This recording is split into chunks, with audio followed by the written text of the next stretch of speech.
আসসালামু আলাইকুম everyone, welcome to Nilu রসগর। কেমন আছেন আপনারা? আশা করি ভালো আছেন। আমিও আল্লাহ রহমতে আপনাদের দোয়ায় ভালো আছি। আজ আমি আপনাদের জন্য নিয়ে এসেছি চিকেন সিগারেট রোল রেসিপি। আশা করি এই রেসিপিটি আপনাদের অনেক উপকারে আসবে। এটি খুবই মজাদার এবং সুস্বাদু একটি রেসিপি। এই রমজানে এই রেসিপি আপনারা তৈরি করে সংরক্ষণ করে প্রতিদিন ইফতারে সার্ভ করতে পারবেন। তো চলুন তাহলে এই রেসিপি আমি কিভাবে তৈরি করেছি আপনাদের সাথে শেয়ার করি। যদি রেসিপিটি আপনাদের ভালো লাগে তাহলে আমাকে একটা লাইক কমেন্ট শেয়ার করে দিবেন। আপনাদের সুন্দর একটি লাইক কমেন্ট আমাকে আগামী ভিডিও তৈরিতে উৎসাহ যোগায়, একটি শেয়ার আমাকে মানুষের কাছে পৌঁছে দেয়। আর আমার চ্যানেলটিকে সাবস্ক্রাইব করে অল বাটনে ক্লিক করে রাখুন, তাহলে আমার আগামী ভিডিওগুলোর নোটিফিকেশান আপনারা খুব সহজেই পেয়ে যাবেন। চলুন তাহলে এই সুস্বাদু চিকেন সিগারেট রোল রেসিপি আমি কিভাবে তৈরি করেছি আপনাদের সাথে শেয়ার করি। এর জন্য প্রথমে আমি নিয়েছি বোনলেস চিকেন 1 কেজি। চিকেনে কোনো বোন থাকা যাবে না। এর মধ্যে দিয়ে দিলাম 1 টেবিল স্পুন আদা পেস্ট, 1 টেবিল স্পুন পরিমাণ রসুন পেস্ট। তারপর দিয়ে দিচ্ছি এখানে আমি হাফ কাপ পরিমাণ পেঁয়াজ কুচি। তারপর দিয়ে দিচ্ছি আমি 8 থেকে 10টা কাঁচামরিচ, আপনারা আপনাদের ঝালের টেস্ট অনুযায়ী দিবেন। দিয়ে দিলাম 1 টিস্পুন পরিমাণ কালো গোলমরিচের গুঁড়ো। দিয়ে দিলাম স্বাদ মতো লবণ, আমি 2 টিস্পুন দিয়েছি। দিয়ে দিলাম টেস্টিং সল্ট, বাজারের টেস্টটা যদি পেতে চান তাহলে টেস্টিং সল্ট দিতে হবে। আর দিয়ে দিলাম আমি cornflour 2 table spoon. Soya sauce দিয়ে দিচ্ছি 1 টিস্পুন। ওয়েস্টার সস দিয়ে দিচ্ছি 1 টিস্পুন। এখন এগুলোকে আমি একটু হাত দিয়ে ম্যারিনেট করে নিচ্ছি। তারপর আমি একটি গ্রাইন্ডার জার নিয়েছি। এই জারে দিয়ে এই বোনলেস চিকেনগুলোকে আমি একটা মিহি পেস্ট তৈরি করে নিব। আমি অর্ধেক করে পেস্ট করে নিয়ে আসছি। দেখুন এরকম মিহি একটা পেস্ট হবে। এটি কিমা হবে না, কিমে একটু দানা দানা থাকে, আর এটি কিন্তু একদম মিহি একটা পেস্ট হবে। আর কেন হবে ভিডিওর ভিতরে আমি আপনাদেরকে সেটি দেখাবো, কেন এরকম একটা স্মুথ পেস্ট হতে হবে। বাকিগুলোকেও আমি পেস্ট করে নিয়ে আসছি গ্রাইন্ডারে দিয়ে। সবগুলোকে আমি একটা বলে নিয়ে নিয়েছি। দেখুন এরকম একটা মিহি পেস্ট হতে হবে। সবগুলোকে বলে নিচ্ছি।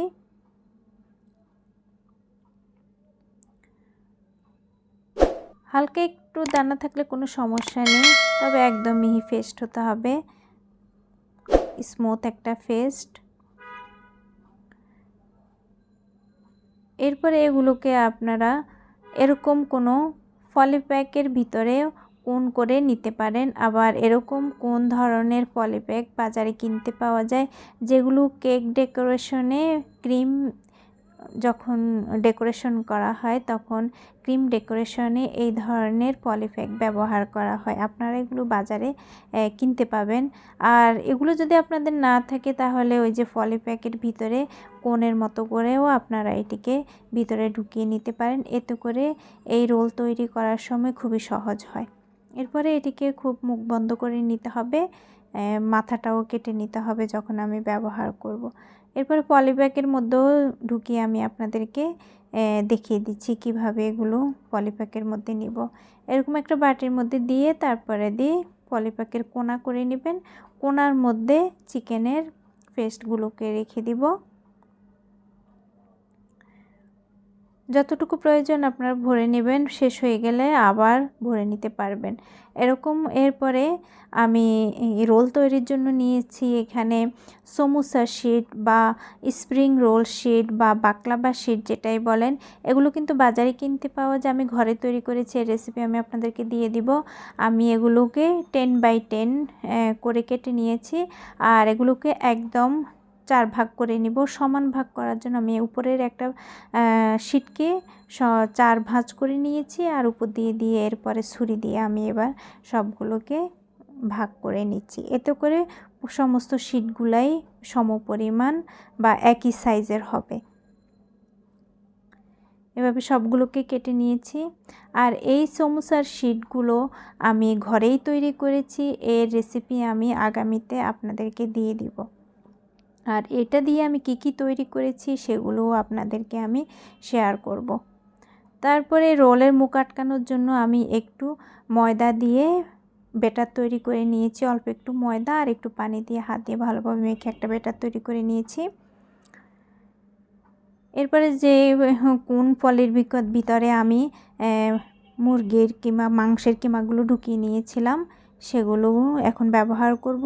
আর কোনটাকে অল্প একটু চিকন করে মুখটা কেটে নিয়েছি, যেন এগুলো যখন আমি প্রেস করব তখন যেন চিকন হয়ে বের হয়, এরকম করে মুখটাকে কেটে নিতে হবে। আর একটা শিট নিয়ে নিয়েছি। তারপরে আমি চিকেন কিমাগুলোকে কিভাবে এবার শিটের উপর দিয়ে দিচ্ছি, দেখুন এইভাবে দিয়ে চিকন করে তারপর একটু ঘুরিয়ে রোল করে নিলেই হবে। আর যে বেটার করে নিয়েছি সেটাকে একটু লাগিয়ে দিয়েছি, মুখটা যেন খুলে না যায়। আর দুই পাশ খোলাই থাকবে, কোনো সমস্যা হবে না। আমরা যখন এগুলো ফ্রাই করব তখন এই মাংসটা অটোমেটিকলি জমে যাবে, এতে কিন্তু কোনো বের হওয়ার কোনো চান্স নেই। আমরা মুরগির মাংস যখন কিমা করে ফ্রাই করি তখন এগুলো কিন্তু ছড়িয়ে ছিটিয়ে যায় না, এগুলো দলা বেঁধে যায়। আমি আপনাদের দেখার সুবিধার্থে 3টে করে দেখিয়ে দিচ্ছি। এই ধরনের শিট কিন্তু আপনারা মার্কেটে অ্যাভেলেবেল কিনতে পাবেন। আর খুব সহজে কম খরচে ঘরে কিভাবে তৈরি করবেন সেই রেসিপি আমি আগামীতে আপনাদের সাথে শেয়ার করব। এইভাবেই এগুলোকে একটু ঘুরিয়ে চিকন করে নিলেই হবে। আর একটু বেটার দিয়ে লাগিয়ে দিচ্ছি যেন মুখটা খুলে না যায়। হয়ে গেছে রেডি। এভাবে আমি সবগুলোকে তৈরি করে নেব। সবগুলো রোল আমার তৈরি হয়ে গিয়েছে। এখন আমি আপনাদের সাথে শেয়ার করব এগুলোকে কিভাবে আমি সংরক্ষণ করব পুরো রমজান জুড়ে ব্যবহার করার জন্য। আমি এরকম প্লাস্টিকের বক্স নিচ্ছি। প্লাস্টিকের বক্সের মধ্যে এভাবে আপনারা সবগুলোকে রেখে দিবেন। রেখে ডিপ ফ্রিজে রেখে দিলেই এগুলো সংরক্ষণ হয়ে যাবে। আপনারা এগুলোকে 1 থেকে 2 মাস পর্যন্ত সংরক্ষণ করে ব্যবহার করতে পারবেন। তারপরে ফলের ভিতরেও এভাবে আপনারা এগুলোকে সংরক্ষণ করতে পারবেন। আমি যেই পরিমাণ মাংস নিয়েছি সেই পরিমাণ মাংস দিয়ে 100 থেকে 120টা পরিমাণ এই সাইজের আপনারা রোল তৈরি করতে পারবেন।